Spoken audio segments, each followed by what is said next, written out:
आप देख रहे हैं इंडिया टाउन न्यूज, भारत की बात। क्या छत्तीसगढ़ के मेडिकल स्टूडेंट्स के भविष्य पर सच में लटक गया है डेथ वारंट?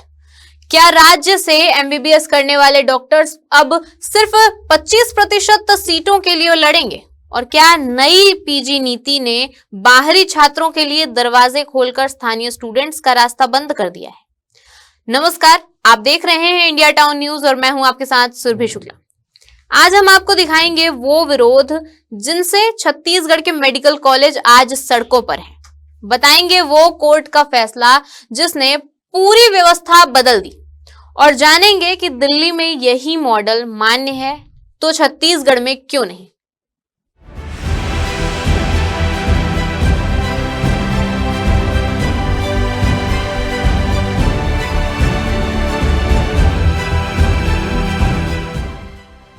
एक जैसी काली पट्टियां, लेकिन दर्द एक से ज्यादा गहरा। ये सिर्फ मेडिकल स्टूडेंट्स नहीं हैं, ये वो युवा डॉक्टर हैं जो सालों की कठिन पढ़ाई के बाद अब अपने ही राज्य में अपने भविष्य के लिए लड़ाई लड़ रहे हैं। रायपुर, दुर्ग, कोरबा, जगदलपुर, छत्तीसगढ़ के हर मेडिकल कैंपस में एक ही आवाज, हमारा हक वापस करो। स्टूडेंट्स का कहना है कि पहले जहां 50% सीटें सिर्फ लोकल एमबीबीएस स्टूडेंट्स की होती थी, अब नई अधिसूचना के बाद ये घटकर सिर्फ आधी रह गई है और इससे राज्य में पढ़ने वाले हजारों चिकित्सा छात्रों की उम्मीदें धुंधली पड़ रही हैं। अब समझिए विवाद की जड़। पुराने नियम के मुताबिक कुल पीजी सीटों का 50% यानी ऑल इंडिया कोटा के लिए था, बाकी 50% राज्य कोटा, और ये पूरी की पूरी 50% सीटें सिर्फ उन्हीं स्टूडेंट्स के लिए आरक्षित थी जिन्होंने छत्तीसगढ़ से एमबीबीएस किया था। अगर स्थानीय स्टूडेंट्स को सीटें देने के बाद सीटें बचती थी, तभी बाहर से एमबीबीएस किए डोमिसाइल कैंडिडेट्स को मौके मिलते थे। यानी राज्य के छात्रों के लिए साफ सुथरा मजबूत प्रेफरेंस ऑर्डर मौजूद था। 1 दिसंबर 2025 की नई अधिसूचना ने यही तस्वीर बदल दी है। अब सीटें 2 हिस्सों में बांट दी गई हैं। नई व्यवस्था कहती है कि 50 सीटें इंस्टीट्यूशनल प्रेफरेंस यानी सिर्फ एमबीबीएस छत्तीसगढ़ से करने वालों के लिए है और 50% सीटें ओपन मेरिट यानी सभी के लिए खुली हैं। यानी पहले से जो पूरी 50% सीटें लोकल के लिए थी, अब उनमें से सिर्फ आधी मतलब 25% लोकल एमबीबीएस, बाकी 75% बाहरी उम्मीदवार भी ले सकेंगे। और यही वजह है कि फेडरेशन ने इसे मेडिकल भविष्य का डेथ वारंट कहा है। ये बदलाव अचानक नहीं हुआ है। हाईकोर्ट में डॉक्टर समृद्धि दुबे ने याचिका दायर की थी। समृद्धि छत्तीसगढ़ की रहने वाली है, लेकिन एमबीबीएस उन्होंने बाहर से किया है।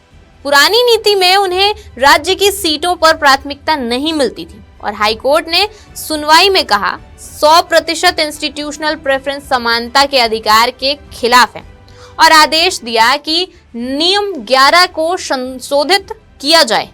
इस निर्णय के बाद राज्य सरकार ने मजबूरी में नया फॉर्मूला लागू किया। डॉक्टर्स फेडरेशन का आरोप है कि सरकार अपना पक्ष मजबूती से नहीं रख पाई। उनका कहना है कि सुप्रीम कोर्ट के सौरभ चौधरी केस में 50% तक इंस्टीट्यूशनल प्रेफरेंस मान्य माना गया है। फेडरेशन ये भी कहती है कि दिल्ली में वही मॉडल पूरी तरह वैध है। 50% सीटें ऑल इंडिया कोटा और बाकी 50% सिर्फ वही स्टूडेंट जिनका एमबीबीएस दिल्ली में हुआ। फेडरेशन का सवाल है कि अगर दिल्ली में मान्य है तो छत्तीसगढ़ में क्यों नहीं। स्थानीय डॉक्टर का बड़ा आरोप है कि नया सिस्टम जिम्मेदार है कि अब 75% सीटें बाहरी उम्मीदवारों के लिए खुल गई हैं और छत्तीसगढ़ के बच्चों के पास अब सिर्फ 25% सीटें ही बची हैं।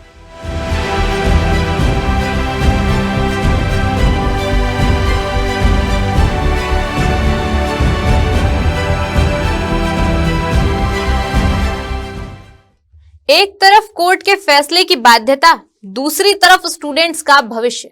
सरकार तर्क देती है कि ये बदलाव न्याय संगत है, जरूरी है। स्टूडेंट्स कहते हैं कि ये नीतिगत चूक है, हमारा अधिकार छीना गया है। अब गेंद सुप्रीम कोर्ट के पाले में है। फैसला जो भी होगा, छत्तीसगढ़ की मेडिकल व्यवस्था और हजारों स्टूडेंट्स का भविष्य उसी पर टिका है। आगे क्या होता है ये तो आने वाला वक्त बताएगा। हम आप तक हर अपडेट पहुंचाते रहेंगे। फिलहाल के लिए इतना ही। देखते रहिए इंडिया टाउन न्यूज, भारत की बात। नमस्कार। आप देख रहे हैं इंडिया टाउन न्यूज, भारत की बात।